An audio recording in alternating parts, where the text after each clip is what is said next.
Voilà, donc après l'IFAG, je suis rentré directement dans l'entreprise familiale qui s'appelle Onconetti.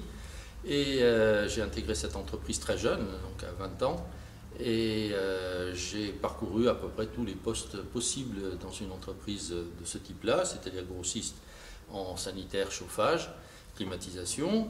Et au bout de 8 ans d'apprentissage dans l'entreprise, à tous les postes différents, mon père a souhaité prendre sa retraite, bien méritée, et je me suis retrouvé à 28 ans PDG d'une entreprise qui, à l'époque, avait une bonne centaine de salariés et faisait un chiffre d'affaires d'une vingtaine, entre 15 et 20 millions d'euros à l'époque. Donc la passion de la création, à la fois d'entreprise et de produits, m'a amené donc à créer cette nouvelle activité et à essayer de trouver des produits qui s'adaptent à cette activité. Et cette passion de création m'a fait également créer un club qui s'appelle les Covins d'abord, puisque j'ai cette passion de faire découvrir à mes amis des vins de viticulteurs. Et donc j'ai créé ce club qui réunit plusieurs centaines de personnes maintenant et qui permet de faire découvrir régulièrement lors de dégustations des vins de viticulteurs régionaux. Et toujours dans cet esprit de création, j'ai créé sur Toulouse un club qui s'appelle le Presti Club 31, qui réunit des entreprises complémentaires à la nôtre. Alors qu'est-ce que je serai dans les années qui viennent? Pas encore tout à fait retraité, mais en tout cas, je souhaiterais faire un petit peu ce que j'avais fait d'ailleurs dans mon ancienne entreprise Onconetti, de faire créer et fabriquer des produits à ma propre marque. Donc c'est l'ambition que j'ai en ce qui concerne les meubles Inextu. Je souhaiterais faire créer, d'une part, pas des designers, je l'espère, européens, et faire fabriquer par des entreprises également européennes des meubles design, de façon à les distribuer dans mes magasins et peut-être même dans d'autres.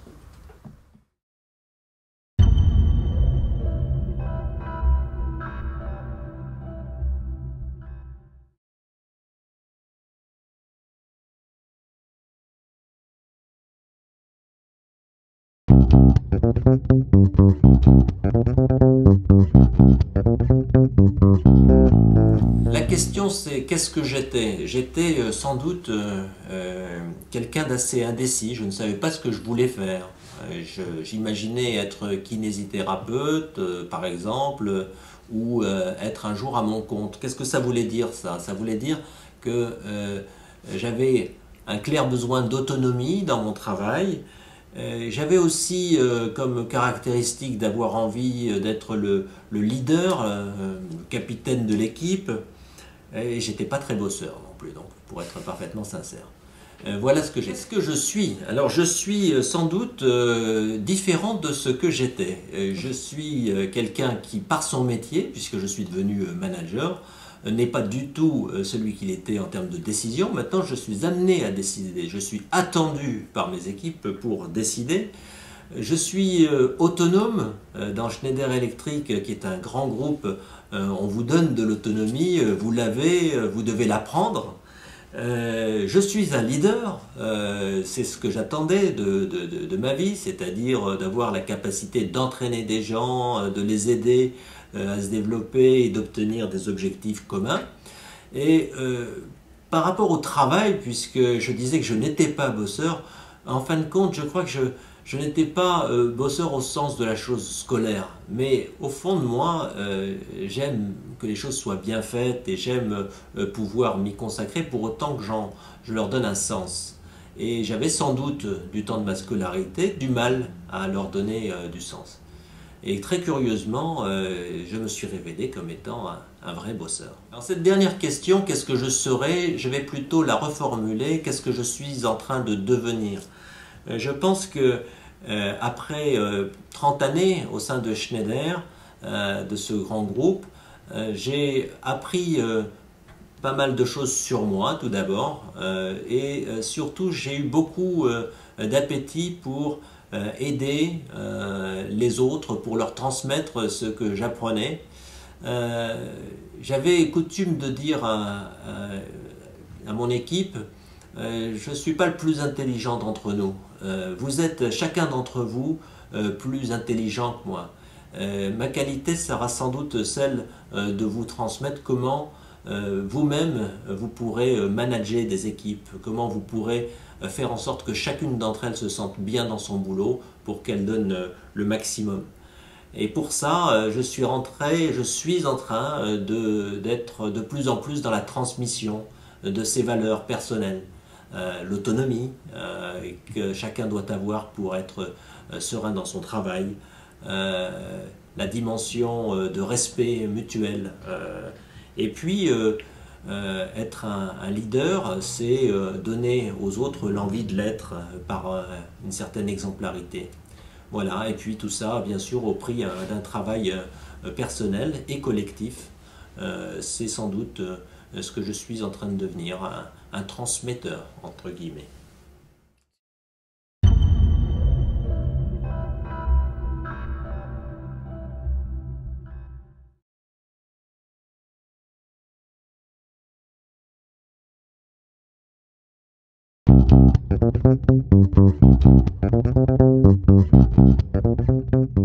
J'étais un étudiant passionné d'informatique. Je me souviens bien de la salle informatique de l'école avec les vieux Mac. Et à l'époque, on y déployait un petit outil pour le challenge organisé par le BDE, le challenge de ski. C'est vrai qu'en préparant cet entretien, je l'ai retrouvé. Finalement, c'était pas si mal que ça pour les outils de l'époque. J'étais persuadé que ma carrière se finirait dans le contrôle de gestion parce que j'étais un passionné des processus. Je pensais que tout était facile et manœuvrable, qu'il suffisait juste d'actionner quelques leviers. J'étais monoskieur et j'aimais prendre des risques sur une planche. Je suis toujours passionné d'informatique, même s'il est vrai que maintenant le temps me manque et que globalement quand même tout est un peu plus facile que ça ne l'était dans les années 90. Je suis dirigeant dans un grand groupe et dans le domaine commercial. Exactement ce que je pensais être quand j'étais étudiant. Non, plus sérieusement, je pense que ça permet de montrer qu'une carrière s'est faite d'opportunités et de rencontres et en aucun cas une histoire écrite dès le départ. Notamment, je suis convaincu qu'il faut se réinventer en permanence, mais le faire avec les salariés que vous gérez au quotidien. Je suis marié à une IFAGienne et je suis convaincu qu'une bonne partie de ma réussite professionnelle est due à elle.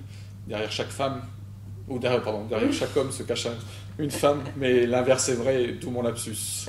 Je serai toujours passionné de nouvelles technologies, puisqu'a priori tout sera toujours plus simple, donc même avec l'âge je comprendrai toujours. Je serai un conseil pour de jeunes entrepreneurs ou pour de nouveaux salariés, après avoir passé quelques années à l'étranger, parce que je pense qu'à tout moment dans sa carrière, on a des moments de doute ou des moments de questionnement, et on a besoin de partager avec quelqu'un de plus expérimenté pour résoudre les problèmes qu'on rencontre au quotidien. Je serai circadien, c'est-à-dire que je vais courir pendant 24 heures. Je me dis qu'en allongeant la distance, j'arriverai peut-être à doubler ma femme. Et je serai toujours skieur, tout simplement parce que j'aime partager mes passions, même si je sais que je serai derrière mes enfants.